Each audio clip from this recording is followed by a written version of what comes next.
Hola a todos, los saludamos aquí desde el Instituto de Investigaciones Económicas para agradecerles el habernos acompañado en este 2025 en ese proyecto que estuvo lleno de ideas, aprendizaje y conocimiento y desearles, claro, unas muy felices fiestas en compañía de sus seres queridos. Ha sido un año increíble. Grabamos nuevos episodios del podcast y también de conversaciones de coyuntura económica y seguimos acercando la economía a todas y todos con un lenguaje claro y accesible. Y no solo eso, innovamos en redes, muchos más videos, muchas más historias y mucha más participación. Muchísimas gracias por todos sus comentarios y me gusta. Y este año no nada más hablamos de política económica, también hablamos de salud, empleos y educación. Y también los retos que presenta este país.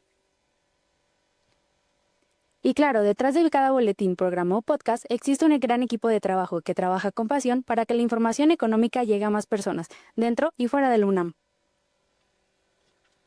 Queremos agradecer a todos los y las investigadoras que acompañaron e hicieron posible este suceso, así como a los técnicos académicos, los estudiantes y los colaboradores del IEC.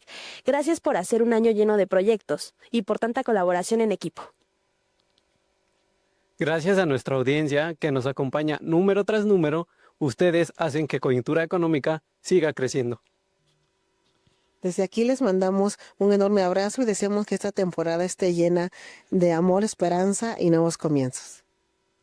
¡Feliz Navidad! ¡Felices fiestas! Y muchas gracias por pertenecer a Coyuntura Económica.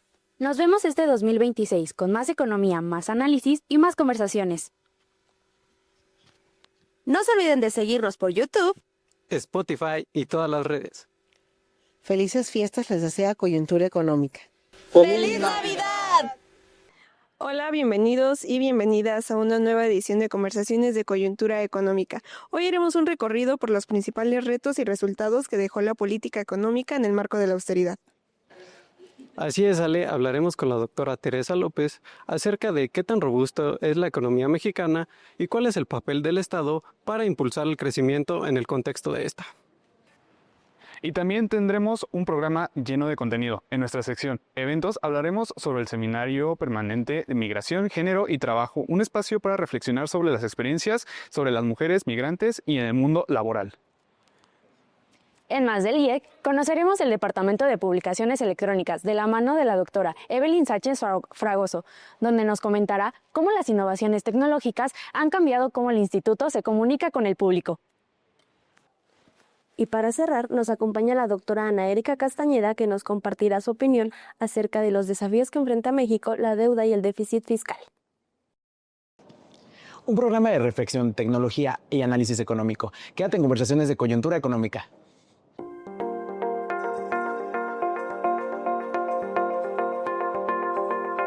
Hola, me da muchísimo gusto recibirlos en una nueva edición de Conversaciones de Coyuntura Económica. Gracias por acompañarnos y por seguir haciendo de este programa uno de los favoritos del instituto. En esta ocasión hablaremos del Boletín Coyuntura Económica número 18, el recuento de la política económica en el marco de la austeridad, un tema clave para entender los resultados del sexenio que concluyó y los desafíos que vienen para el nuevo sexenio en la economía mexicana. Para ello nos acompaña la doctora Teresa López González, quien nos compartirá su análisis sobre el balance económico, la deuda pública y el papel del Estado en el crecimiento económico. Además, conoceremos el trabajo del Departamento de Sistemas y Páginas Web del IEC con Evelyn Sánchez Fragoso, quien nos contará cómo la innovación tecnológica ha transformado la forma en que el instituto se comunica con la sociedad. También hablaremos del Seminario Permanente Migración, Género y Trabajo con la doctora Daniela Castro Alquicira y en nuestra sección Más Opinión nos acompañará la doctora Ana Erika Castañeda de la FES Cuautitlán, quien reflexionará sobre la deuda, el déficit y los retos fiscales del país. No olviden dejar su like, compartir este contenido y seguirnos en redes sociales como Coyuntura Económica IEC y nos pueden ver en YouTube y escuchar en Spotify. Vamos de inmediato a conocer un poco más de la trayectoria de la doctora Teresa López, nuestra querida compañera invitada el día de hoy. Acompáñenme a un brevísimo recorrido por la extensa carrera de la doctora Teresa López.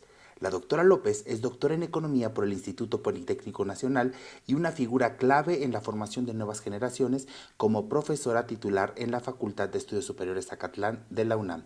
Su labor docente también se extiende al posgrado de Economía, donde acompaña a estudiantes como tutora y es además miembro del Sistema Nacional de Investigadores Nivel 2, un reconocimiento a su trabajo y compromiso académico. A lo largo de su carrera ha orientado y asesorado numerosas tesis de licenciatura, maestría y doctorado, guiando estudiantes en procesos que marcan su vida profesional. También ha llevado su conocimiento a escenarios nacionales e internacionales como ponente en diversos congresos y encuentros académicos, compartiendo reflexiones que enriquecen el debate económico. Su liderazgo en la investigación se refleja en su participación como responsable y corresponsable de proyectos financiados por PAPIT, uno de los programas más importantes de la UNAM para impulsar la innovación y la ciencia. La doctora López ha construido una obra académica sólida y necesaria, abordando temas fundamentales: política monetaria, fiscal y cambiaria, deuda pública, financiamiento para el desarrollo, asimetrías económicas y financieras en América Latina, apertura comercial y restricción externa al crecimiento económico, entre muchos otros temas. Hoy, al escuchar su voz y su análisis, reconocemos la profundidad de su trabajo y la huella que ha dejado en la investigación económica. Así que ahora ya conoces un poco más sobre la trayectoria y el aporte académico de la doctora Teresa López. Doctora Tere, me da mucho gusto tenerla el día de hoy en Coyuntura Económica y para mí pues es un honor contar con su presencia el día de hoy para hablar de estos temas tan importantes. Muchas gracias, doctora Eugenia. La agradecida soy yo por esta invitación, en efecto, para hablar sobre temas muy importantes. Sí, y bueno, antes de iniciar, les cuento que la publicación Coyuntura Económica número 18 contiene 5 artículos que analizan justamente el balance de la política económica en el marco de la austeridad. En ellos se reflexiona sobre el desempeño de la economía durante el sexenio pasado, la política fiscal, la deuda pública, el gasto social y los desafíos para el crecimiento en los próximos años. Y hablando de eso, ¿qué le parece si comenzamos a abordar estos temas tan interesantes que atraviesan nuestro país? Sí, me parece bien. Durante los últimos años, hay que decir, México ha enfrentado un escenario global complejo, como sabemos: desaceleración económica, tensiones geopolíticas, altos niveles de inflación y condiciones financieras restrictivas. En este contexto, en el boletín número 18, como dijimos, se analizan estos factores que influyen en la política económica nacional y en la capacidad del Estado para sostener la estabilidad. Doctora Tere, desde su perspectiva, me gustaría que nos dijera qué tan robusta cree que es la economía mexicana actualmente. Sí, yo creo que el análisis de el sexenio anterior y lo que va de este sexenio ha sido una situación muy complicada para la economía mexicana y en general porque, bueno, pues como sabemos, pasamos por el problema de la pandemia, ¿no? Por ahí de marzo del 2020, pues se suspendieron las actividades porque se declaró como una pandemia. Y bueno, en ese contexto podríamos decir que fue difícil para el sexenio del presidente López Obrador. No obstante, y posteriormente la situación de recuperación de la economía a nivel mundial fue lenta. Como sabemos, hubo un problema de inflación por el lado de la oferta, porque las cadenas de suministro pues, se recuperaron más lentamente que la demanda mundial, ¿no? Entonces, en efecto, el contexto fue complicado para el sexenio anterior. No obstante, yo creo que hubo problemas de política económica. En el discurso de campaña del presidente se comentó que se iba a terminar con la política neoliberal, que implicaba fundamentalmente pues contracción del gasto público, sobre todo para cumplir con la meta de inflación, ¿no? Pues en ese sentido, el 19, toma la administración en el 18, en el 19 pues eso no cambió mucho, es decir, seguimos con una política neoliberal que quería cumplir la meta de inflación, digamos, a toda costa, y a toda costa era un bajo crecimiento del producto y el empleo. y se continuó con esa lógica. Vino precisamente la pandemia y ello pues hizo mucho más difícil la recuperación de la economía. En ese sentido, podemos decir que fue difícil el tránsito hacia la nueva administración de la presidenta Claudia Sheinbaum. No obstante, la política económica continúa siendo la misma. La situación ha sido, digamos, difícil de recuperación. Hoy en día, pues sobre todo desde el ascenso de Donald Trump al gobierno de Estados Unidos y esta guerra de los aranceles. Pero más allá de eso, no hay mucho cambio en la política económica, de tal manera que uno no puede hablar de que la economía, la trayectoria y en el corto plazo vaya a haber una recuperación, aunque en el discurso político se hable de que bueno, los mexicanos están a gusto, de que están felices de esta idea. Pero si uno revisa los fundamentales macroeconómicos, pues ya hemos visto en el contexto de los aranceles y esta situación de presión sobre la cuestión del narcotráfico, pues se ha visto la economía mexicana en una situación mucho más difícil. Pero insisto, en términos de política económica, en términos de política macroeconómica, se ha seguido con la misma lógica, es decir, la inversión pública sigue concentrada en obras faraónicas que no han tenido el resultado que se pensaba, incluso pues después de lo que se había proyectado para finales del sexenio de López Obrador, hoy en día todavía no dan resultados, ¿no? La refinería de Dos Bocas, el Tren Maya sigue con muchos problemas, la deuda que ello ha implicado y el problema del alto apoyo financiero que se le está dando a Pemex. Entonces yo no creo que podamos hablar más allá de este contexto que ha sido difícil a nivel de las economías de América Latina. En el caso de México, yo creo que la transformación, la cuarta transformación, no ha sido como tal.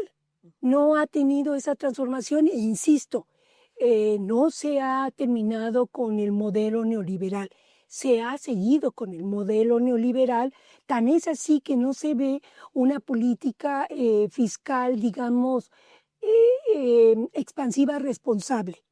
Y hay un problema ahí de deuda, ¿no? La deuda interna, sobre todo la interna, está creciendo. Seguramente allí uno de los aspectos centrales pues sigue siendo el problema de Pemex. Pero en general yo no creo que podamos hablar de que la economía mexicana está generando condiciones de mediano plazo para un repunte en 2026, ¿no? Todos sabemos que el sector manufacturero se ha desacelerado. Ahora lo que está más o menos creciendo es el sector servicios y el sector, paradójicamente, el sector primario, sobre todo exportaciones de hortalizas y demás, no así de otros productos en el sector primario, el sector agropecuario, porque sabemos está el problema del gusano barrenador, está el problema de algunos otros productos primarios que pues sí se pusieron aranceles. Entonces, paradójicamente, digo, un poco está jalando la economía, las exportaciones de ciertos productos agropecuarios, el sector servicios, pero el sector manufacturero se ha desacelerado. Tan es así que no se proyecta más que una tasa de crecimiento. Vamos a terminar con una tasa de crecimiento de 0.6. Para este año los trimestrales han sido así y para el otro, si bien nos va, se proyecta una tasa de 1.5, si bien nos va para el 2026. Sí, definitivamente la situación ha sido compleja y bueno, sabemos que esto lo venimos arrastrando desde los 80 con las recurrentes crisis y un poco el objetivo, como bien decía, de estabilizar, pero no preocuparse por el crecimiento, ¿no? Entonces, en efecto, ha sido una situación que se ha complejizado y concuerdo con que pues alrededor lo que ha ocurrido en el sector externo y al interno, la falta a lo mejor de un plan de largo plazo para incidir en el crecimiento también ha abonado, ¿no?, a esta situación. Y bueno, doctora, quiero que ahora me acompañe a la sección más del IEC. En esta edición queremos reconocer una parte esencial del instituto que, aunque muchas veces trabaja detrás de las pantallas, hace posible que la producción académica y la vida institucional llegue al público, el Departamento de Sistemas y Páginas Web. Gracias a su labor Ha estado a la vanguardia el instituto desde 1995, cuando se lanzó la primera página institucional. Desde entonces, el desarrollo digital no se ha detenido. Cada versión del sitio, cada micrositio, cada sistema interno ha sido el resultado de un trabajo técnico y multidisciplinario que combina tanto innovación como planeación, pero también compromiso universitario. Hoy, para hablar de eso, justamente nos acompaña Evelyn Sánchez Fragoso, quien ha sido una pieza clave en la modernización del instituto, al frente de proyectos que van desde la creación de herramientas electrónicas y sistemas administrativos hasta la incorporación de nuevas tecnologías de diseño y comunicación digital, y claro, también mantiene el día en la plataforma de coyuntura económica y permite que estos programas lleguen hasta sus pantallas. ¿Qué les parece, doctora, si vamos con Ale y Emilio, que están del otro lado del estudio con Evelyn? Muy bien. Muchísimas gracias, Eufemia. Nos da muchísimo gusto recibir a Evelyn Sánchez Fragoso, licenciada en Informática por la Facultad de Contaduría y Administración de la UNAM, con un diplomado en Construcción de Sitios Web por la DGTIC. Evelyn ha encabezado proyectos clave para la digitalización del instituto, como en el sistema de apartado de salas, la creación de micrositios para eventos académicos y, por supuesto, la constante actualización de la página institucional. Evelyn, bienvenida a Conversaciones de Coyuntura Económica. Muchas gracias por la invitación. Para mí es un honor estar aquí. Para comenzar, quisiera que nos contaras un poco de cómo ha sido tu experiencia siendo la jefa del Departamento de Publicaciones Electrónicas y qué retos implica mantener el instituto a la vanguardia tecnológica. Bueno, sin duda, acerca de la experiencia, puedo decir, principalmente a nivel personal, ha sido muy gratificante y sobre todo estimulante. En muchos aspectos, justamente porque he ido encontrando muchos retos en el camino. Empezando por desde ser mujer en un área que es de tecnología. La segunda es que me convertí en mamá justo al mismo tiempo en que tomé la jefatura. También ha sido un camino solitario. El departamento pues no tiene más integrantes, entonces el trabajo ha sido una labor enorme de autogestión, de autodirección, de autoeducación también. Pero, sin embargo, ese aspecto también ha redundado en que haya sido una experiencia muy enriquecedora, porque al estar sola en el departamento, pues me ha tocado asumir los diferentes roles que involucra la creación de sistemas y de sitios web, ¿no? Es decir, que me toca a mí ser la que tiene el primer contacto con los usuarios para recoger sus necesidades, negociar con ellos a veces es necesario decir, híjole, necesitamos más de esto y menos de aquello. Y esa parte de las habilidades comunicativas. También me toca a mí ser la que programa, ¿no? Que es la que construye ya las herramientas o las aplicaciones. Y también soy la que se involucra en todo el ciclo de mantenimiento, ¿no? La que está recurrentemente iterando todos estos pasos para mantener pues los sistemas que se van generando.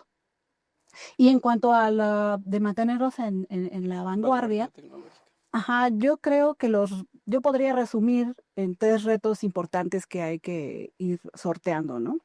El primero es definir siempre bien, de forma bien clara, los objetivos de cada proyecto.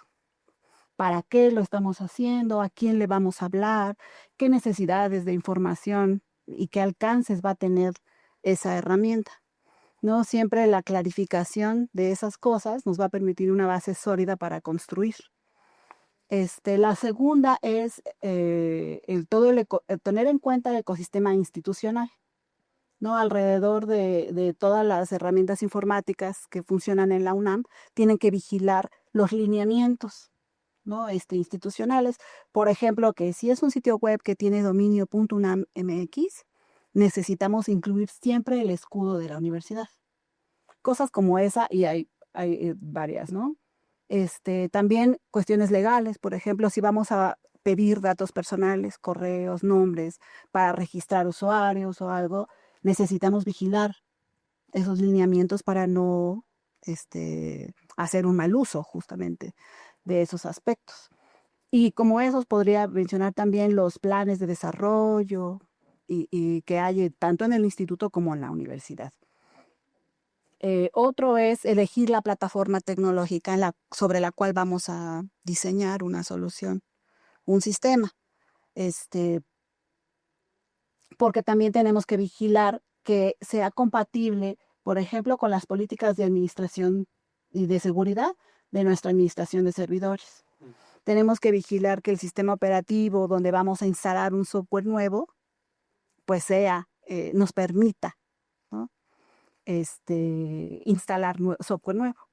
Entonces, al menos esos tres aspectos van a ser muy determinantes a la hora de hacer un diseño de un nuevo sitio, de un nuevo sistema, porque nos genera como estos límites, ¿no? Entonces, a veces, observando eso, no es tan fácil adoptar alguna de estas innovaciones que hay ya en el mercado, porque tienen que estar acotadas a esos límites institucionales.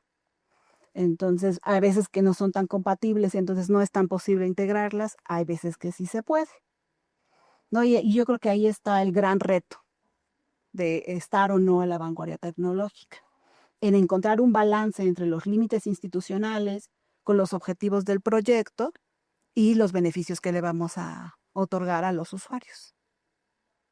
Ok, sin duda son muchas cosas que uno creo que no tiene luego en cuenta, y más porque luego justo con estos dominios que tiene la UNAM, que no se pueden hacer muchas cosas o demás, o hay que estar como más al pendiente, justo por ser una página institucional. Y bueno, Evelyn, en tu trabajo ha sido clave para modernizar los procesos internos y fortalecer la presencia digital del instituto, como lo estábamos mencionando ahorita. Ujú. En tu texto, El viaje continuo de la evolución de los sitios web en el IEC, mencionas cómo el instituto ha mantenido distintas versiones en su página desde 1995 y cómo cada una responde a los cambios tecnológicos del momento. No sé si puedas platicarnos un poco sobre algunas de las herramientas electrónicas que has desarrollado, como, no sé, a lo mejor en el sistema de apartado de salas o la creación de micrositios para seminarios y congresos académicos, y cómo surgieron estas ideas y de qué manera han transformado la gestión dentro del IEC. Bueno, hablando del sistema del apartado de aulas, es una herramienta ya bastante viejita, pero voy a decir que es una de las herramientas o de las cosas que he hecho en el instituto que me mantienen como más orgullosa del trabajo. Es de las primeras herramientas que construí al llegar al instituto hace ya un tiempito. Pero me permitió recoger todo el conocimiento de haber trabajado en iniciativa privada. Yo vengo de trabajar en bancos. Okay. Entonces, construir herramientas de software en bancos es mucho como yo lo hago la analogía de un castillo de naipes. Por ahí no mides bien en dónde la vas a acomodar para que se acople a todo lo demás y puedas tirarlo todo y generar un caos mayúsculo. Entonces yo venía un poco como con ese background. Entonces esa herramienta al llegar al instituto y obviamente, ¿no?, enriquecida por la experiencia de haber trabajado en banco, me permitió crear una herramienta como, yo la nombraría como robusta en su estructura de datos y a la vez flexible en sus componentes. Y eso es lo que más mantiene orgulloso, porque a través del tiempo esa pequeña herramienta que se pensó para gestionar la agenda, ¿no?, de estas salas donde hacemos actividades académicas, se llevaba en papel, ¿no? Entonces nos permitió automatizar un poco eso y resolvió problemas como de empalme, que era el principal problema, el empalme de actividades, Okay. porque todo se llevaba en papel, entonces era muy difícil visualizar qué sala ya estaba ocupada, de qué hora, y de repente era problemático. Entonces, la forma en que está diseñada esa herramienta le ha permitido sobrevivir a lo largo del tiempo. Yo creo que ya va a cumplir cerca de sus 17, 18 años. Y entonces, en este tiempo, esa herramienta ha incluso cambiado de usuarios. Primero lo usaba solamente el departamento de difusión, quien hacía esa gestión. Después pasamos a usarla todos, es decir, que cada académico entraba al sitio web y reservaba su actividad y había un proceso de aprobación. Ahora ya no es así, el esquema ha cambiado, principalmente influido por la pandemia, y ahora solamente se usa en Secretaría Técnica para hacer esa gestión. Entonces, esa herramienta ha podido mutar a lo largo del tiempo y seguir cumpliendo su objetivo. Entonces, es un poco, yo lo visualizo así, ¿no? Me permitió recoger conocimiento anterior, generando una herramienta que ha sobrevivido a las distintas evoluciones de las dinámicas del instituto. En cuestión de sitios web, he tenido la fortuna de participar en muchísimos. No mencionaba en el artículo que citaste que el instituto en esta última década ha incluso duplicado el número de sitios web que tiene desarrollados y alojados en nuestra infraestructura informática. Entonces, he tenido la fortuna de participar en la mayoría de ellos, en algunos no desde su creación, pero sí ya en su etapa de mantenimiento y modernización. Obviamente, el impacto hacia el instituto y hacia la comunidad, yo creo que lo podemos medir no tanto en el número de sitios web, sino de los procesos que nos ha permitido agilizar. Por ejemplo, para seminarios, nos ha permitido hacerle divulgación a las actividades que hacen en los seminarios, pero también hemos hecho cosas como registro en línea.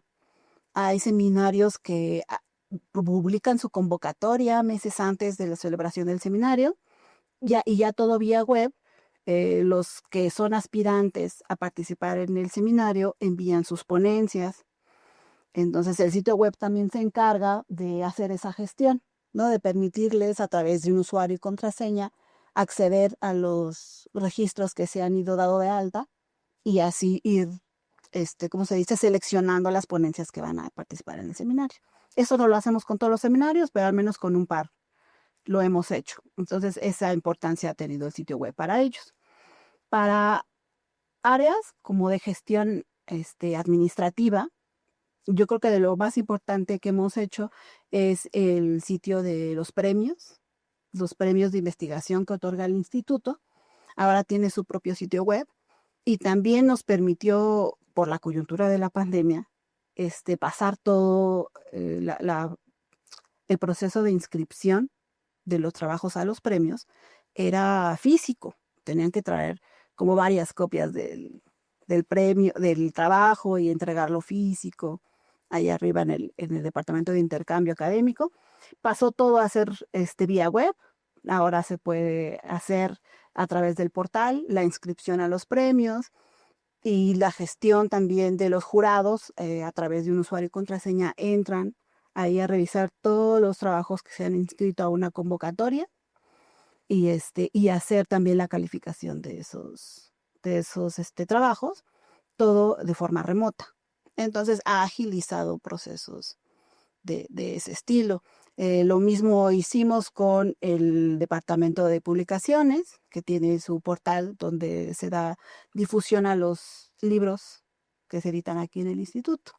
Que bueno, ellos no contemplamos, el sitio web para ellos no contempla todo el proceso editorial, pero al menos apoya la parte de difusión, ¿no? También hemos creado sitios para grupos de investigación, por ejemplo, el que coordina la doctora Eufemia, la coordinación de análisis macroeconométrico y prospectivo, la CAMP, que nos permite, le ha permitido poner en plataforma digital pues los contenidos que crea, ¿no? Entonces, yo creo que ese es el principal impacto para la comunidad y para los productos que se hacen en el instituto. Sí, sin duda, bueno, siento que también después de la pandemia como que justo todos empezaron a usar más como las plataformas y demás, y ha hecho que se agilice más rápido todo lo de documentos, de esta parte que menciona de los premios, de inscribirse a cosas, seminarios, o sea, darle más difusión a todo lo demás. Exacto, y sin pasar por las transmisiones en vivo, ¿no? Ahora hay muchísimas actividades académicas que pasan en realidad solo por un sitio web, llámese sitio web institucional o el sitio web de la red social de YouTube, ¿no? Sí. Que es donde se transmite. Y también Claro. es muy interesante porque en el texto justamente hablas de esta evolución que ha existido, ¿no? Desde documentos HTML hasta pues ahorita, ¿no? Que ya son muy complejos y pues muy interactivos a la vez. Sabemos que recientemente también se realizaron modificaciones sobre todo pues a la página del IEC. ¿Podrías contarnos en qué consistieron exactamente estos cambios y cuáles son sobre todo las ventajas que le ofrecen tanto a la comunidad universitaria como al público en general? Claro que sí. Bueno, yo creo que la más notoria es el cambio visual, ¿no? La interfaz. La siguiente que también fue muy visible fue esta como decodificación que hicimos del dominio. Pasamos de llamarnos IEC.unam.mx a económicas.unam.mx, ¿no? Un poco como una estrategia para tener un mejor posicionamiento y reconocimiento de los usuarios que pueden llegar al contenido del instituto, ¿no? Hay veces que notamos que el acrónimo IEC no era tan claro ni tan descriptivo de lo que se hace en el instituto. Entonces arropó un poco esa propuesta y la hizo posible. También es una página, bueno, un sitio web que está diseñada para ofrecer facilidad de navegación. Reestructuró lo que es el menú principal y toda la página principal para tener una forma más directa de llegar a la información, ¿no? Un poco pensando en que este sitio web tiene una diversidad de perfiles que la consultan, ¿no? Está el interno de nuestros académicos, nuestra comunidad. También están los usuarios interesados en contenidos, usuarios completamente externos interesados en contenidos sobre economía. Y también como usuarios, otros sistemas que toman información o que surten de información a la propio sitio. Entonces, bueno, yo sé que esos cambios son difíciles de ver por un usuario normal, pero es importante mencionar que estructuralmente es una página completamente distinta, que está mejor pensada, no que las anteriores, ¿no?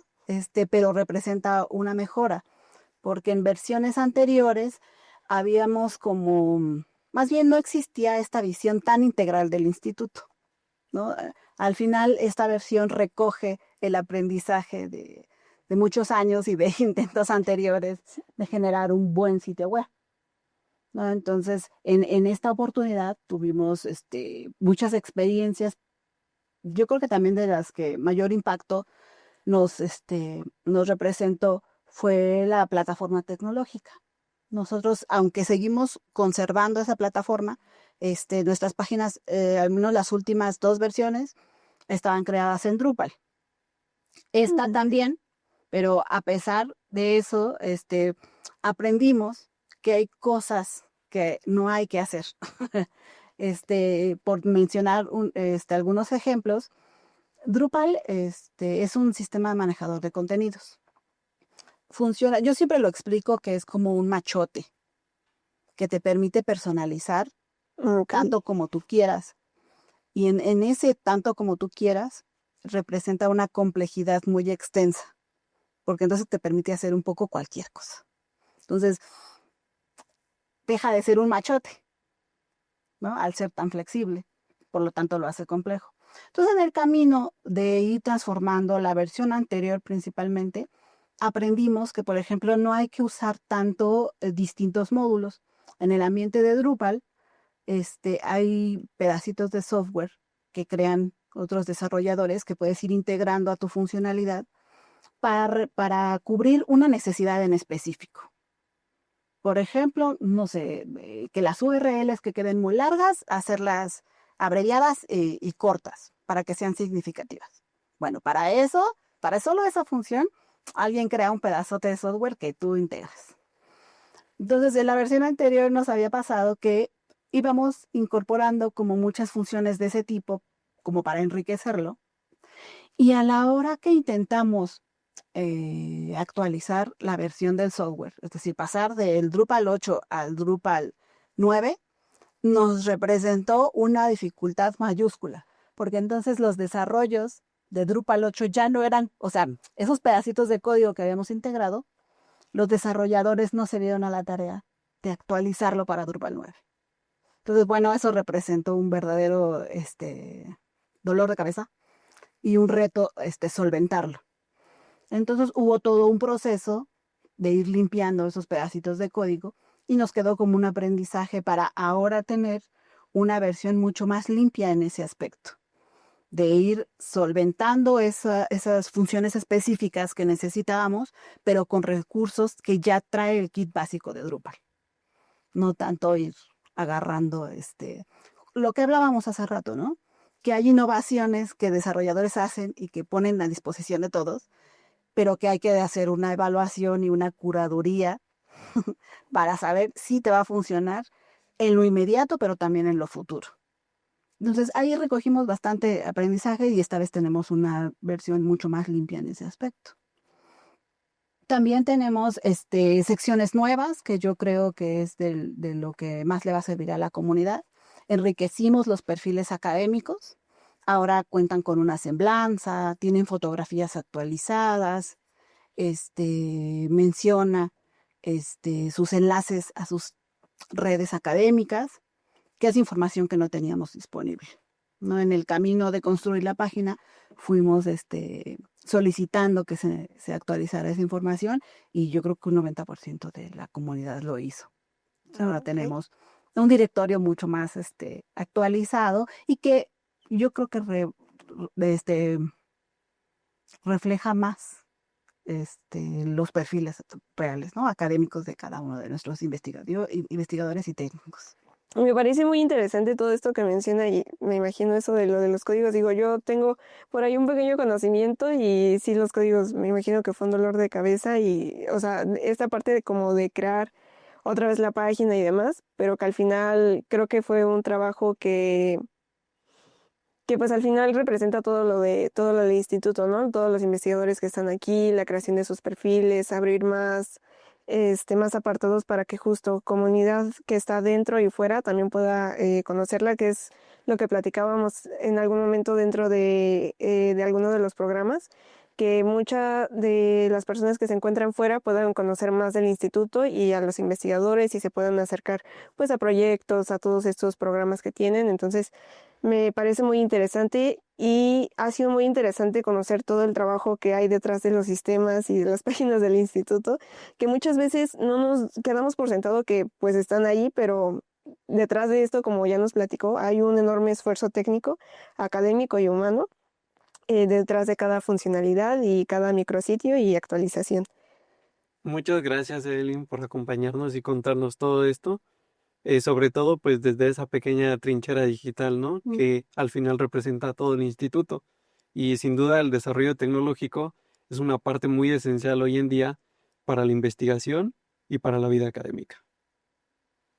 Bueno, pues no me queda más que agradecer la invitación a ustedes por hacer lo posible, a la doctora Eufemia por darle esta visibilidad a mi trabajo y sí me gustaría agregar que el trabajo que se hace para los sitios web no solo es de mi parte, que no sería posible sin el apoyo de otras personas, principalmente de la maestra Victoria Jiménez, que normalmente apoya en el diseño visual de los elementos de las páginas web, que ya después me toca a mí hacerlos posibles, y el trabajo de Gunnar Wolf en la administración de servidores, que es el que maneja todo el software que hace posible que vivan y sobrevivan los sitios web, y sin dejar de mencionar, ¿no?, la gran confianza que se ha depositado en mi trabajo por parte de quienes dirigen la Secretaría Técnica y el instituto.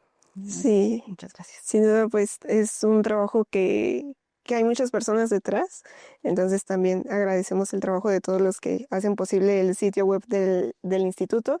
Y bueno, con esto y cerramos la sección de Más del IEC. Regresamos con ustedes, Eufemia, y con la doctora Tere. Muchas gracias, Evelyn, por tu participación y por tu enorme contribución al instituto y al CAM. Sin duda, el desarrollo tecnológico seguirá siendo una herramienta clave para la difusión del conocimiento académico. ¿No lo cree, doctora? Sí, claro que sí, muy interesante lo que nos acaba de exponer la doctora Evelyn. Y justamente, bueno, siguiendo con el tema que nos ocupa, doctora, uno de los temas centrales del boletín es el balance del sexenio del expresidente Andrés Manuel López Obrador. Se habla de una administración que apostó por la estabilidad macroeconómica, como había sido en sexenios pasados, el control del gasto y una política fuerte de austeridad. Pero sabemos que tuvo como consecuencia un crecimiento limitado y grandes desafíos en la distribución del ingreso. En su opinión, ¿cuál es el balance del sexenio de AMLO? Pues igual que en los sexenios anteriores, prioridad sobre la estabilidad de precios y bajo crecimiento económico. Eso es evidente en los niveles, las tasas de desempleo, ¿no? Y el crecimiento de la economía informal. Y en esto quizás digan que un factor favorable para el balance macroeconómico es la política social.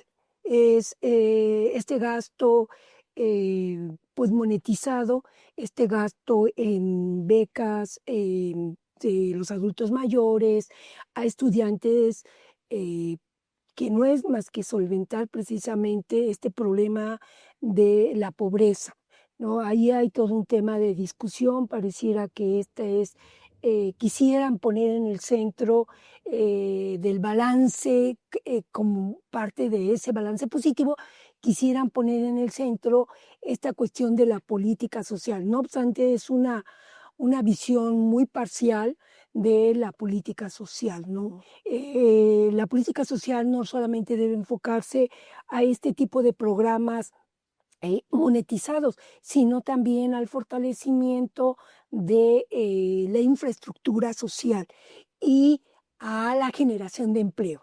En ese sentido, bueno, todo mundo hemos visto que el incremento en el salario es un factor muy importante porque ello explica en gran medida el incremento del consumo, ¿no? El consumo básico de estos sectores que están en pobreza y pobreza extrema, sumado con estas ayudas, que ahí también hay mucho todavía por discutir.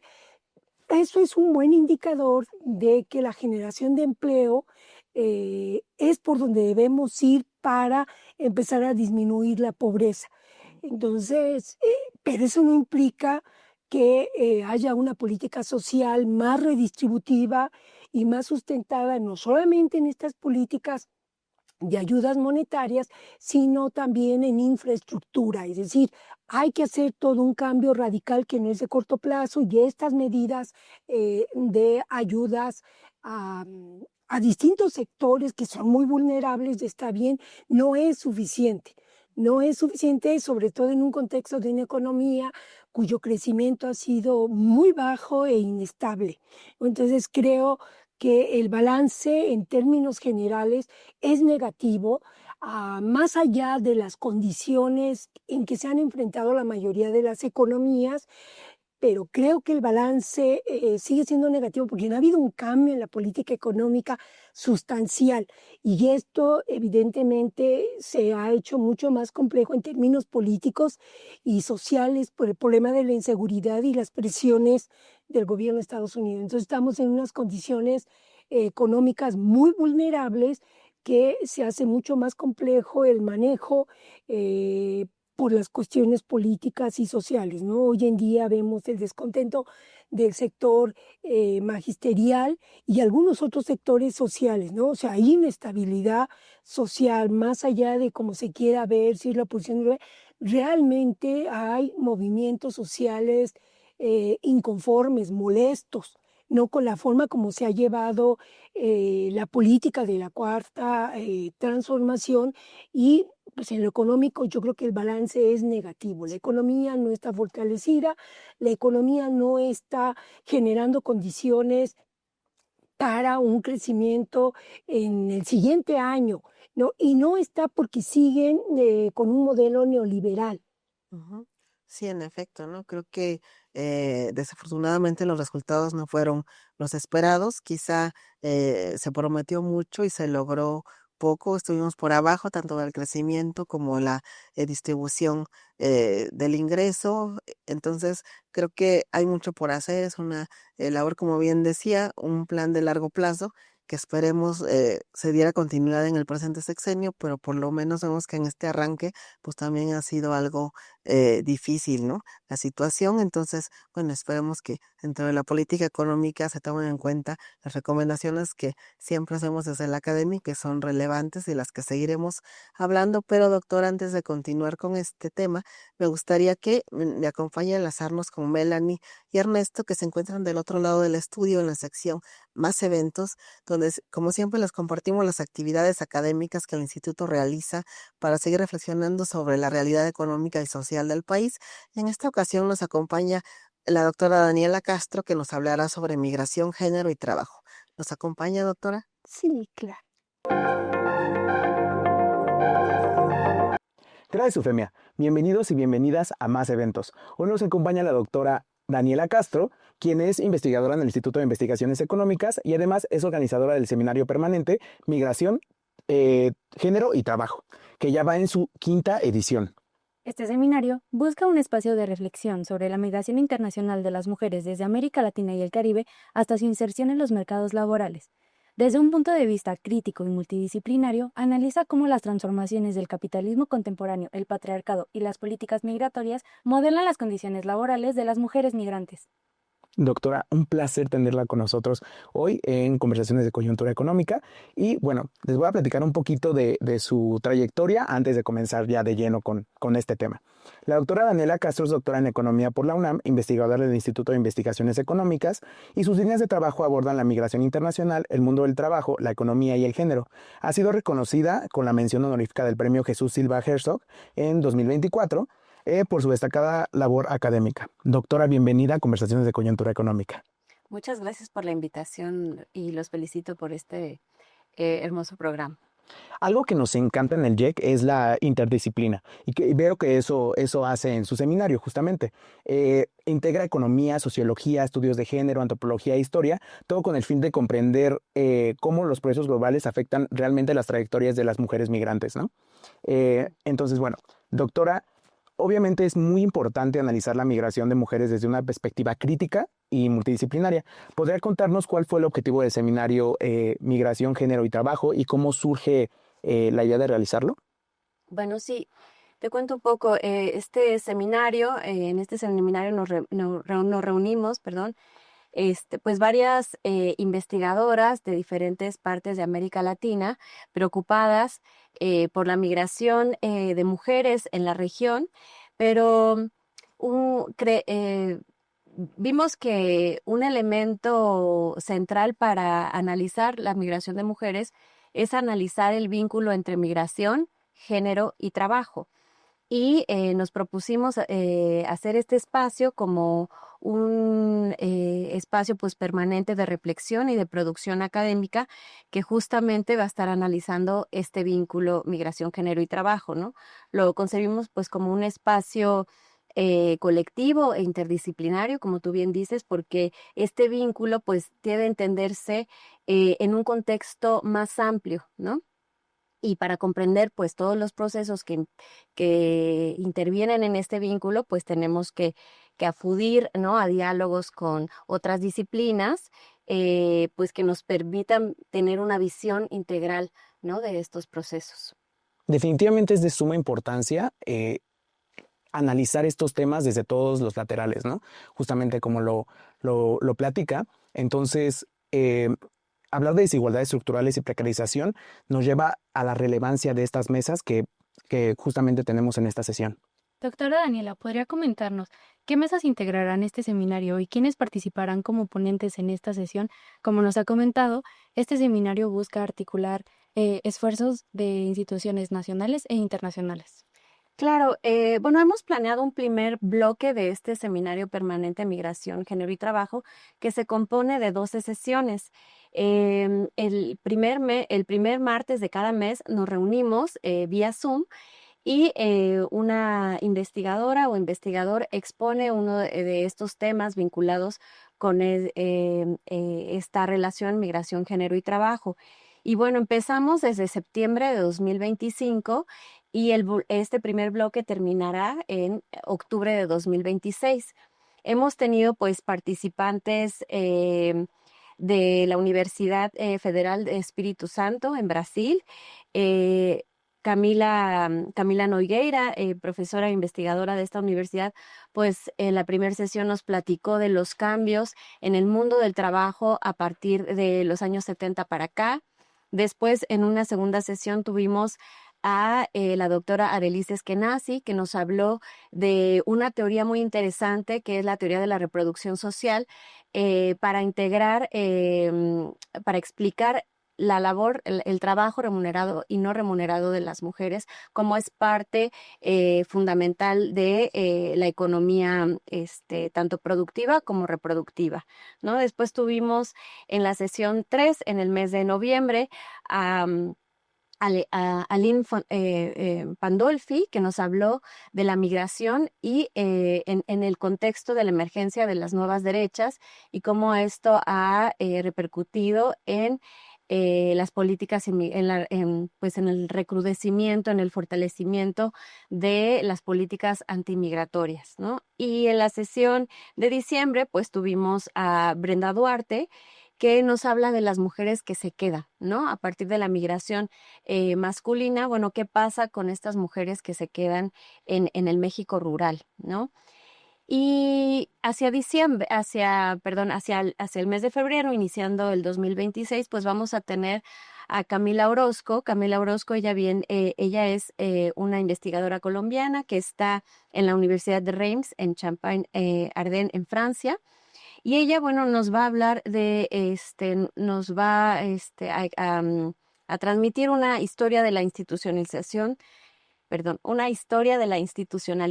de la economía feminista a través de sus tensiones y sus fundadoras.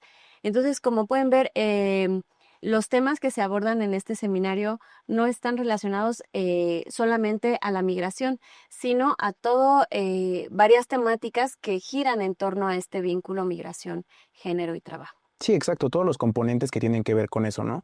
Porque muchas veces cuando vemos o cuando justamente no se utiliza la interdisciplina para este tipo de investigaciones, solamente vemos una parte de lo que es realmente el problema, ¿no? Y no vemos todos los puntos que tenemos. Justamente me parece muy interesante que en la sesión mencionó el que se habla específicamente de las mujeres en el sistema económico, ¿no? O sea, de cómo la remuneración de su trabajo, la maternidad en México no está considerada como un trabajo. Creo que actualmente ya se ha ido como que reformando un poco más, pero antes no se tomaba como tal, ¿no? Entonces me parece muy interesante también tomar esto en cuenta y tomar en cuenta también las realidades de muchos mexicanos y mexicanas que, por ejemplo, tienen que ir al extranjero y se quedan aquí con las mujeres principalmente a cargo de la familia, ¿no? Me parece muy interesante hablar como que se hable de todo esto y que se sienta como todo en conjunto, ¿no? Por supuesto, doctora, porque así no solo se visibilizan las formas de explotación y desigualdad laboral, también abre el camino para que veamos estas prácticas de resistencia, organización y construcción de las propias mujeres migrantes. Y eso creo que es sumamente valioso. Sí, justo. Bueno, y para quienes deseen seguir el seminario, ¿podrían compartirnos cuándo, dónde, a qué hora? Y justamente también para las personas que a veces no nos pueden acompañar de manera presencial, si hay algún canal en el que se transmita este seminario. Mira, el seminario es totalmente virtual. Como verás, pues algunas de las colegas una está en Francia, otras están en Brasil, tenemos colegas en Argentina. Parte de este seminario, pues hay varias instituciones dentro de la UNAM. Está pues la Facultad de Ciencias Políticas y Sociales, la Facultad de Ingeniería, el CEICH, bueno, el Instituto de Investigaciones Económicas, por supuesto, la Universidad de Espíritu Santo en Brasil, está esta universidad en Francia. Entonces, este seminario permanente es totalmente virtual, ¿no? Nos reunimos las integrantes del seminario vía Zoom. Y este seminario se transmite en vivo por el canal de YouTube de la Sala Narciso Balsols del Instituto de Investigaciones Económicas. Ocurre, la sesión de febrero va a ser el jueves 5 de febrero de 11 de la mañana a 1 de la tarde. Nosotros encontramos pues en la virtualidad un espacio, una forma de resolver pues las dificultades de trasladarnos, ¿no? Desde diferentes partes del mundo, porque tenemos integrantes de Argentina, de Brasil, de Francia, en Colombia. Así que bueno, el Zoom nos permitió darle esta continuidad mensual al seminario y pues sí, hacerlo mucho más fácil y accesible también para que todo se aloje en el YouTube y todos puedan verlo cuando deseen. Sí, y justamente me parece muy importante que sea de forma a distancia, porque así también puede, como dice, accesar muchísimas personas de manera gratuita. Entonces, yo que ustedes no me perdería este seminario porque la verdad se escucha muy interesante. Finalmente, doctora, ¿qué mensaje le gustaría dejar a las y los estudiantes, investigadoras e investigadores que nos ven para que se animen a acompañarnos y se animen a participar también en este seminario? Sí, bueno, el seminario justamente también pretende articular, ¿no? El trabajo de investigación con el trabajo de docencia. También dentro del seminario están estudiantes de licenciatura, maestría y doctorado que también participan y que se nutren pues de las investigaciones de estas investigadoras jóvenes, ¿no? Que trabajan este vínculo. Entonces, pues yo los invitaría a que vean este seminario, las sesiones que ya están, invitarlos a ver esta sesión del 5 de febrero, porque pues el seminario es sobre todo una invitación a mirar la migración, el género y trabajo desde el sur, ¿no? Reconociendo pues que las mujeres migrantes como sujetas activas, ¿no? Como sujetas históricas que sostienen la vida, que son parte de la economía y que están transformando el mundo del trabajo. Y qué importante es eso, ¿no? De investigar no solamente en la periferia, o justamente aquí en el centro, perdón, de la ciudad, sino también en las afueras ¿no? Porque muchas veces las investigaciones se hacen en la Ciudad de México, ¿no? Siempre se concentra la información en la Ciudad de México. Entonces me parece de suma importancia que miremos hacia otros estados, hacia otros lugares. Y bueno, qué gusto tenerla aquí con nosotros, doctora Daniela. Fue un gusto que estuviéramos aquí en más eventos. Y bueno, regresamos contigo, Femia, al foro. Agradecemos a la doctora Daniela Castro por esta charla y a nuestros compañeros Melanie y Ernesto por acercarnos a un espacio académico que ponen en el centro a las mujeres migrantes y sus luchas en el mundo del trabajo. Les recuerdo que tienen una cita el próximo 5 de febrero a las 11 de la mañana. Pueden seguir la transmisión del seminario en vivo por YouTube en el canal de Económicas UNAM. No se lo pierdan. Doctora, bueno, pues continuando con estos temas tan interesantes, habrá que hablar también de la deuda pública. En los últimos años la deuda se ha mantenido relativamente estable en proporción del PIB, pero el costo financiero se ha incrementado, lo cual ha presionado sobre las finanzas públicas. Este tema ha sido muy debatido entre economistas, sobre todo por los efectos que se pueda tener a largo plazo en la inversión y el gasto social. Doctora, ¿por qué y desde cuándo la deuda ha dejado de incentivar el crecimiento y la inversión en México? ¿Cuál cree que es el papel de la deuda ahora? Sí, yo creo que el problema del crecimiento de la deuda tiene que ver con el modelo, eh, no quiero decir neoliberal porque dice todo y nada, pero con todas las políticas de desregulación que implicó de finales de los 80, principios de los 90, que implicó precisamente un cambio en el modelo económico, ¿no? Lo que fue la política de desregulación, liberalización de la economía. En ese contexto, como todos sabemos, la, la política económica, ya lo hemos comentado, tuvo como elemento fundamental o como instrumento fundamental la política monetaria y muchos de los otros instrumentos pasaron a ser subordinados a este objetivo, ¿no? El objetivo de estabilidad en el crecimiento económico. Y como todos sabemos, pues nos aplicaron o la política económica se sostuvo en un modelo de metas de inflación que implicó muchos ajustes para países como los nuestros. Y en ese sentido, creo que la deuda pública en general y en particular la deuda interna dejó de cumplir un papel muy importante en términos del financiamiento del gasto público, del déficit público y pues se rompió ese binomio entre deuda y política fiscal y crecimiento económico, ¿no? La evidencia empírica muestra que en efecto empezó a crecer la deuda interna a partir de la década de los 90 y no tenía ya nada que ver con el crecimiento económico. Entonces la deuda pública y en particular, vuelvo a mencionar, la interna, se empezó a utilizar como un mecanismo antiinflacionario en esto de lograr esterilizar aquellos efectos de los flujos de capitales para mantener un tipo de cambio nominal estable y evitar que los precios se incrementaran o que tuviera cambios bruscos la oferta monetaria o la base monetaria y no cumplir la meta de inflación, ¿no? Entonces, en ese sentido, yo creo que en el caso de México y algunos otros países, pero en el caso de México, hay que investigar muy bien el papel que está cumpliendo ahora la deuda interna, ¿no? Es una deuda muy alta, andamos entre 48, 50% como proporción del PIB, y quiero señalar que en sí la deuda medida como proporción del PIB no es un indicador, digamos, per se negativo o malo, ¿no? El problema es que ese crecimiento de la deuda se da en un contexto de bajo crecimiento, o el incremento de la deuda se da en un contexto de bajo crecimiento económico, ¿no? Y yo creo que aquí hay que replantear otra vez el problema de la política industrial. Desde entonces, de los 90 para acá, se ha centrado tanto la política económica como la política, en particular monetaria, en la estabilidad, y está bien.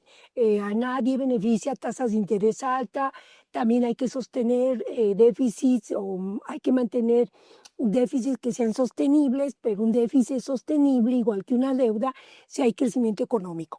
El problema es que no lo hay, entonces la deuda se vuelve, si no insostenible, sí un problema complejo para las finanzas públicas, porque el costo financiero pues es muy alto, ¿no? Y eso implica parte del gasto corriente, que es el pago de intereses, tanto de la interna como la externa. Entonces, en un contexto como el que estamos viendo de bajas tasas de crecimiento del PIB y baja generación de empleo, ¿por qué es importante? Pues porque la base tributaria no aumenta, los ingresos tributarios no aumentan. Entonces, sabemos que nuestros países constantemente tienen que estar financiando con deuda este déficit. Lo ideal es que en la medida que crecemos, ese financiamiento de ese déficit vaya disminuyendo. No estamos en la idea de un déficit cero, de un déficit bajo, que no tiene ninguna relación con un crecimiento económico. Entonces, lo ideal es precisamente que haya un déficit moderado o sostenible, y para eso necesitamos pues, un crecimiento económico que permita precisamente no solo el servicio, sino el pago del capital de esa deuda, y que el déficit vaya disminuyendo a medida que eso es lo que no se ve. Digamos, ese círculo virtuoso no se ve en la economía mexicana. Entonces, son fundamentales, importantes para hablar, si no de una economía robusta, por lo menos sí de que estamos avanzando en esas condiciones de mediano plazo.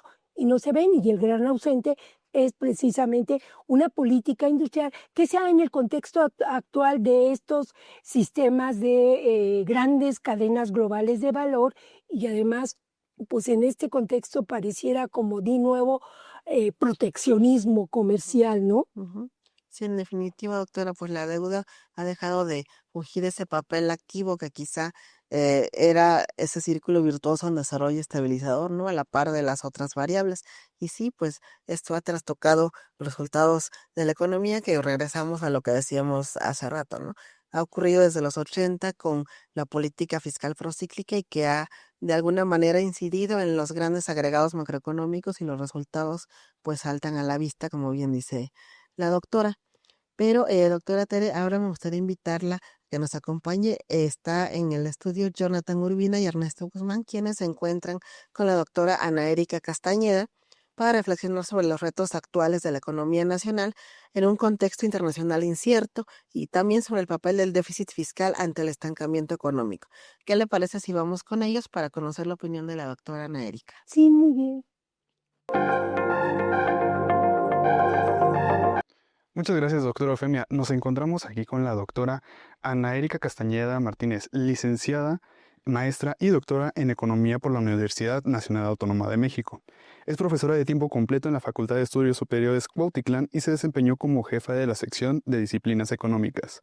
Es miembro del comité editorial de la FES Cuautitlán, como representante del área de Ciencias Administrativas Sociales y del comité editorial de la revista universitaria digital en Ciencias Sociales. Además, es académica certificada en profesionales del área económico-administrativa ante la AENFECA. Sus líneas de investigación se centran en temas de economía aplicada e internacional. Desde 2024 pertenece al Sistema Nacional de Investigadores e Investigadoras con el nivel de candidata. Doctora, bienvenida. Ya con un poco de frío, ¿verdad? Aquí se siente. Súper bien, muy tranquilo. Pues muchísimas gracias primero que nada a la doctora Eufemia Basilio y a todo su equipo por la invitación que me hacen. Es muy grato para mí estar aquí acompañándolas y acompañándolos sobre todo porque me parece interesante compartir información, ¿no? Sobre pues cómo nos encontramos económicamente. Y bueno, pues a sus órdenes. Sin duda es muy importante estar informados y justamente, bueno, antes que nada, bienvenida. Nosotros ya estamos en modo navideño, sin duda. Entonces, pero justamente quería empezar con esto, ¿no? Hoy queremos analizar con usted algunos de los temas más relevantes del boletín número 18, dedicado al reencuentro de la política económica en el marco de la austeridad. Entonces... Y sí, justamente como dices, ¿no? O sea, este tipo de panorama global está marcado ya sea por tensiones comerciales, conflictos, y prácticamente ahorita se encuentra como una fuerte volatilidad, ¿no? En todo esto. Y ahorita que le mencioné lo del frío, hay ciertos mexicanos con este tipo de frialdad, pero en base al contexto internacional. Así que le tengo una pregunta, doctora. ¿Cuál considera que es la posición financiera y económica en México para hacerle frente a choques externos potenciales? Pues es una pregunta importante porque me parece que hablando financieramente México está de alguna manera sólido, robusto, porque por tres variables principalmente. Una de ellas es las reservas internacionales, ya que ya son datos altos en comparación de datos históricos. En 2024, por ejemplo, la cantidad de reservas fue de 228,000 millones y en 2025 subió a 241,000 millones. Entonces, de alguna manera tenemos un colchón como para poder salir o poder actuar ante algún choque externo, en este caso salidas abruptas de capital o presiones cambiarias, por ejemplo, ¿no? Otra cuestión sería que tenemos una línea de crédito flexible ante el Fondo Monetario Internacional y eso es importante porque el Fondo Monetario Internacional solo brinda este tipo de créditos a países que tienen fundamentos sólidos, política macroeconómica sólida. Entonces, de alguna manera, tenemos ahí un cajón de 35,000 millones, ¿no? Como para poder solventar ya sea importaciones o de igual manera salida de flujos de capital. Y por otro lado, el sistema financiero se encuentra sólido también. Podríamos pensar que tenemos liquidez. Gracias también debido al tipo de cambio flexible, ¿no? Hay posibilidad de que México pueda reaccionar. Ahora, eso es en cuanto a lo financiero. Hablando ya económicamente, híjole, está complicada la situación estructural. ¿Por qué? Porque México tiene una alta dependencia de Estados Unidos. Entonces, no podríamos considerar que podríamos actuar rápidamente porque dependemos un 80% de ellos, ¿no? Entonces está esa fuerte dependencia, además de que nuestro crecimiento ha sido bajo, no ha sido el crecimiento sostenido y sólido que hubiésemos esperado. Entonces, económicamente no estamos, o sea, no podría decir que México es frágil, pero tampoco estaríamos como al 100% para poder reaccionar ante un choque, más del lado económico, institucional, estructural, que del lado financiero. O sea, nuestra oportunidad sería más del lado del capital, por ejemplo. Claro, o sea, como dice, tenemos un colchón, pero no todo está solucionado. O sea, realmente sí faltan muchos flancos que debemos de analizar, ¿no? Interesante reflexión y sobre todo porque la solidez macroeconómica no siempre garantiza el bienestar social, ¿no? Entonces, uno de los grandes objetivos del gobierno pasado fue recuperar el crecimiento económico en estabilidad, pero también mejorar la distribución del ingreso. ¿Cree que en el sexenio del expresidente Andrés Manuel López Obrador se logró este equilibrio entre crecimiento, estabilidad y equidad? Pues muy sinceramente no. Yo considero que no se logró ese binomio tan importante que es crecimiento económico con estabilidad y distribución del ingreso, porque si analizamos 2019, por ejemplo, el crecimiento estuvo muy cercano a 0%. De ahí pasamos a 2020, que sabemos que claro está que fue por una cuestión de pandemia, pero híjole, nos fuimos a menos un 8.5% aproximadamente, y a lo mejor en 2021 y 2023 hubo un repunte, pero yo creo que considerar tener un mínimo, un 3, un 4% para decir que es sostenible y no lo hemos tenido. Ahora bien, estabilidad de precios sí, o bueno, estabilidad podríamos decir que sí. El problema viene, y yo lo considero más en la cuestión de la distribución del ingreso, porque sí hubo de alguna manera avances en esa situación, porque sabemos que hubo un incremento del salario, ¿no? Que hubo pues un incremento en los apoyos sociales dirigidos especialmente a adultos mayores, a becas, pero el problema ha sido más la cuestión de corto plazo. O sea, es el impacto que puede tener hacia la demanda es muy a corto plazo. O sea, no se ve el impacto que pueda llevarnos a un crecimiento sostenido y estable. Entonces, creo que sí se ha optado por incrementar ese gasto social, pero no ha tenido el impacto considerable porque, repito, para mí es o sea, es incentivar a la demanda agregada, pero muy a corto plazo. Entonces, y de hecho, si revisamos el índice de Gini, por ejemplo, pues sí hubo una variación muy pequeña de 0.48 a 0.45, por ahí así, pero no, o sea, no, eso no indica que ya la distribución del ingreso mejoró. Si revisamos los percentiles, pues claro que no hubo una condición. Se favoreció a los trabajadores con el incremento del salario, sí, y a lo mejor impactó en algunos sectores, pero no hubo el crecimiento sostenido que se pretendía, no lo hubo con estabilidad de precios, solo una pequeña ahí modificación en la distribución del ingreso sí la hubo. Pero ese tipo de modificación del ingreso al final de cuentas tiene que ver con lo de la inflación, ¿no? Que hubo en ese momento. Además, viendo este periodo de 2019-2020, donde se comenta que hubo la pandemia, ¿se pudieron haber hecho algunas mejoras? O sea, me refiero a que estaban prácticamente como que atados de manos, pero ¿se pudieron haber tenido mejores prácticas para poder incrementar todo eso? Yo creo que sí. La cuestión que, bueno, a mi parecer, y yo considero que quizá el error fue todo dirigirlo hacia la demanda, no hacia la oferta. Por ejemplo, ahí el problema no es que esté en contra de incrementar, por ejemplo, las ayudas, sino la idea sería que tú puedas incentivar más a la oferta agregada para que, o sea, si tú le brindas apoyo, por ejemplo, a las empresas que sabemos que son las pymes, son las más importantes, las que generan la mayor cantidad de empleos en México, ellas podían haber solventado ese ingreso que necesitaban los trabajadores, es decir, mantenerlos empleados en el sector productivo para que el ingreso de alguna manera siguiera estando por lo menos estable, y que eso, para mi parecer, es más a largo plazo. O sea, puede tener un impacto mayor que si solo le doy a los consumidores, en este caso, pues alguna ayuda social. Entonces, no es malo la ayuda social o el gasto social, sino hacia dónde lo destino, ¿no? Creo que el problema también tiene que ver mucho ya con el incremento que hemos tenido en la deuda, por ejemplo. ¿Por qué? Porque la idea de incrementar la deuda es poder solventar ese gasto en infraestructura, ¿no? Para que genere empleos, pero no ha sido así, no ha sido inversión lo que se ha tenido. Simplemente ha sido más una cuestión de pagar la misma deuda, el costo financiero, hemos incrementado el costo financiero, entonces todo lo destinamos a meramente pagar la deuda, pero no lo vemos, no lo dirigimos al sector productivo como tal. Y qué bueno que mencionas lo de la deuda, porque al final de cuentas ha sido como que un tema, no nada más entre economistas, sino entre muchas personas que pues conocen de cierto tipo de finanzas, ¿no? Y con base a esto le tengo otra pregunta, doctora. ¿Por qué este costo se ha vuelto un problema y cuál es su perspectiva a futuro?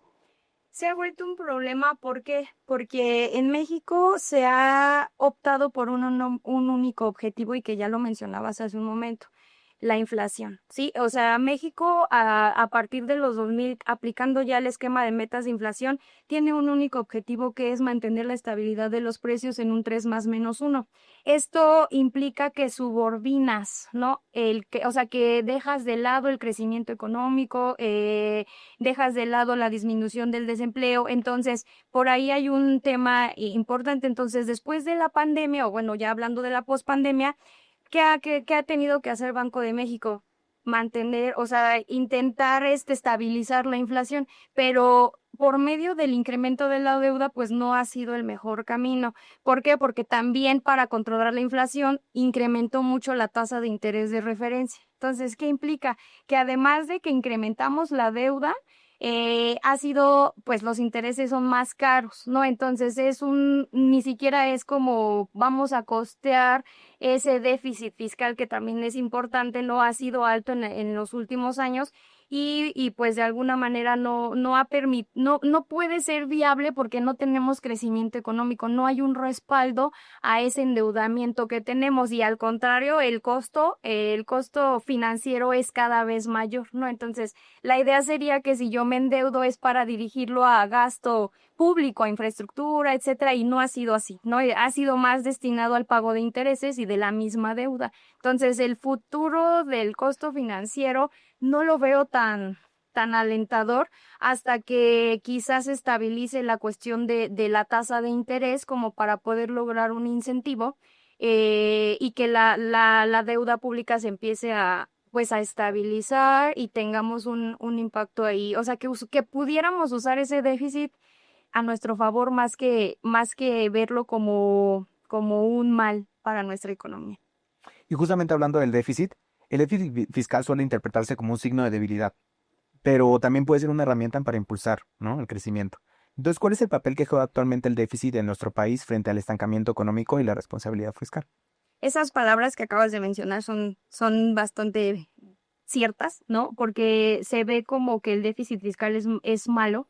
Y bueno, pues considerando que la teoría ortodoxa considera que la austeridad fiscal debe de ser la que nos rija, pues yo no creo que vaya por ahí el asunto. Podríamos más que verlo como un mal, utilizarlo a nuestro favor. Es decir, si tú el déficit fiscal lo vas a utilizar para incrementar el gasto social en vez del gasto de capital, pues de alguna manera vas a llegar al incentivo de las familias, de los consumidores. Hablando de la demanda agregada, sabemos que es el que mayor peso tiene. Entonces, ¿podríamos utilizarlo como herramienta? Yo creo que sí, para generar ese crecimiento económico que pues sabemos que ya llevamos mucho, bueno, con este sexenio de López Obrador no se logró y ni siquiera se ha logrado estabilizar. Entonces yo creo que sí juega un papel fundamental, juega un papel fundamental y hasta para tener de alguna manera forma de reaccionar ante algún problema en balanza de pagos, por ejemplo, ¿no? Sabemos que nuestro mercado interno está muy deteriorado y que necesitamos sí o sí invertir, o sea que el gasto sea en inversión más que en gasto social, por ejemplo, ¿no? Que sea gasto de inversión para que incentivemos a la economía mexicana, crezca nuestro mercado interno y entonces empecemos a generar menos dependencias al exterior, diversifiquemos nuestro mercado y lleguemos pues que tengamos un resultado más favorable. Claro. Vaya, doctora, sin duda, pues prácticamente todos estos temas son muy interesantes y obviamente México tendría que volver a repensar sus políticas económicas, ¿no? Y todas sus estrategias económicas. Sí, definitivamente. Sobre todo estructurarlas, ¿no? Creo que les falta estructura y les falta regulación también. Sí, el problema es estructural, justamente. Sí, de acuerdo. Bueno, doctora, muchísimas gracias por acompañarnos y enriquecer esta plática, ¿no? Ha sido una conversación muy interesante y pues no sé si quiere regresarnos al... Por supuesto. Muchas gracias, doctora, que esté aquí con nosotros. Le agradecemos que esté prácticamente conversando estos temas tan amplios. Y regresamos al estudio con la doctora Tere y la doctora Eufemia. Muchas gracias, Jonathan, Ernesto y doctora Ana Erika. Sin duda, estas reflexiones invitan a pensar en el futuro de la política económica mexicana más allá de la austeridad. Y bueno, doctora Tere, continuamos en la misma sintonía con lo que justo nos comentaba la doctora Ana Erika y habrá que señalar también que a lo largo de la historia mexicana el Estado ha tenido momentos clave de participación, ¿no? Ya decíamos en desarrollo estabilizador, cómo se daba este círculo virtuoso, cuando el gasto público y la inversión eran motores de crecimiento. En el contexto actual, lo cierto es que el crecimiento ha sido moderado y la inversión privada frente a la incertidumbre. Este debate, pues bueno, vuelve a cobrar relevancia, sobre todo en el contexto actual, ¿no? Doctora, me gustaría entonces preguntarle por qué la participación del Estado fue esencial para incentivar el crecimiento económico en la etapa de desarrollo estabilizador en nuestro país y si es viable retomar ese papel activo del Estado y del gasto en particular para tener resultados positivos en la época actual. Sí, yo creo que hoy es un tema fundamental y tan es así que los países industrializados están replanteando la participación del Estado. Es después de casi 3 décadas, 25 años de políticas de regulación, liberalización que implicaron precisamente el achicamiento del Estado, la eliminación del Estado en actividades fundamentales para el desarrollo económico, como la generación de bienes públicos. Hoy en día nos encontramos en esa paradoja, ¿no? Los años de la posguerra, de la Segunda Guerra Mundial, pues demostraron la importancia de la participación del Estado para dirigir el crecimiento económico, ¿no? En un contexto, pues, de destrucción de la guerra, sobre todo en los países industrializados, y lo que implicó, más allá de los cuestionamientos que haya sobre la forma cómo nos articulamos a ese crecimiento de los años de la posguerra con el modelo sustitutivo de importaciones, se muestra que el papel del Estado fue fundamental. Pues hoy en día, en este proceso de globalización y en los desajustes y desequilibrios que generó, pues no solamente a los países en desarrollo como los de América Latina, con economías de mercado emergentes que se vincularon a los mercados, pues, financieros y obtienen grandes flujos de capitales, pues también en ciertos países industrializados de Europa, ¿no? El desequilibrio ha sido evidente. En esos países, en la zona euro, por ejemplo, los brechas tecnológicas y las brechas de crecimiento no se han cerrado. Eso es un indicador muy importante de cómo dejado el crecimiento a las libres fuerzas del mercado, pues no trajo los resultados que se pensaba en términos de crecimiento con distribución del ingreso. Y ahora hay que sumarle el problema del deterioro del medio ambiente, ¿no? Entonces, cada vez se nos van sumando más elementos que hacen mucho más complejo el manejo de las políticas económicas. Una evidencia más es la independencia de los bancos centrales, ¿no? Que no tienen compromiso con el objetivo de crecimiento económico también. A eso hay que replantear, que es parte de esta política de disminución de la intervención del Estado en lugar de regular ciertas desviaciones, digamos que, o errores o desequilibrios que provocó algunos problemas de marcos institucionales débiles, pues se optó más bien por desregular que hacer un replanteamiento de la intervención del Estado. Yo creo que hoy en día, a 25 años, 30 años de estas políticas de desregulación, de eliminación del Estado, pues es más importante la vuelta, evidentemente en un nuevo contexto de estas economías globalizadas, que ya no entiende uno, estamos en un proceso de desglobalización, en parte precisamente por los retos que plantea la intervención del Estado para reorientar el crecimiento económico con distribución del ingreso. Paradójicamente, en una era de desarrollo tecnológico tan rápido, tan acelerado, coexisten con grandes niveles, incluso en los países industrializados, de miseria, de pobreza y de deterioro ambiental. Entonces uno se vuelve a preguntar, ¿quién se hará cargo del deterioro ambiental y resolver el problema de pobreza extrema, pues a nivel mundial, si no es el Estado, ¿no? Replantear aquel papel que cumplía el Estado en términos del desarrollo con distribución del ingreso.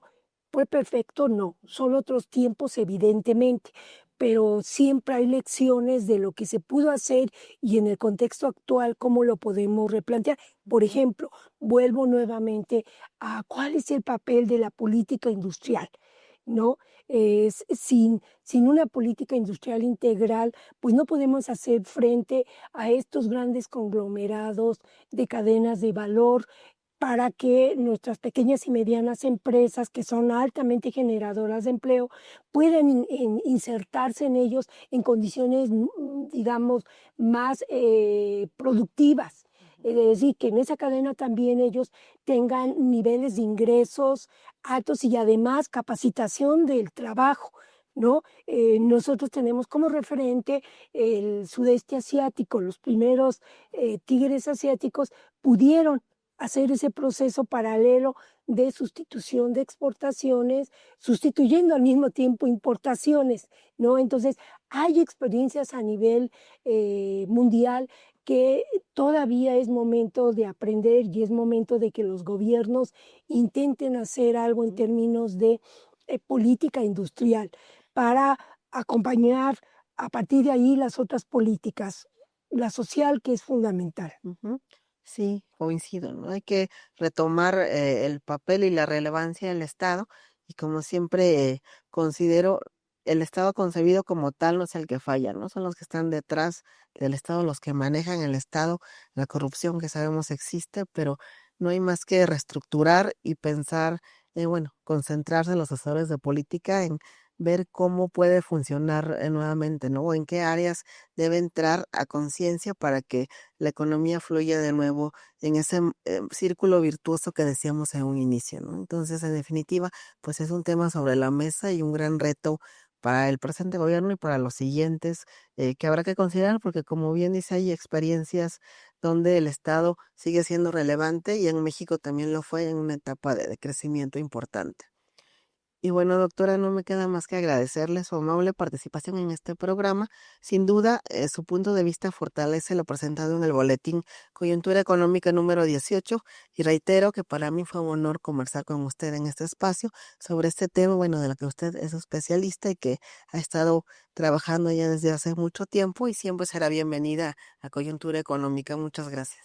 Gracias por la invitación, gracias a todo el equipo que hace posible pues este trabajo tan interesante, a mis colegas que participaron también acá en este programa. Muchas gracias, doctora. Y bueno, ustedes recuerden que en la descripción de este video encontrarán el link a la descarga gratuita del boletín Coyuntura Económica. Yo soy Eufemia Basilio y los invito a seguirlos en nuestras redes sociales. Gracias por vernos en este programa y los espero en la próxima conversación de Coyuntura Económica.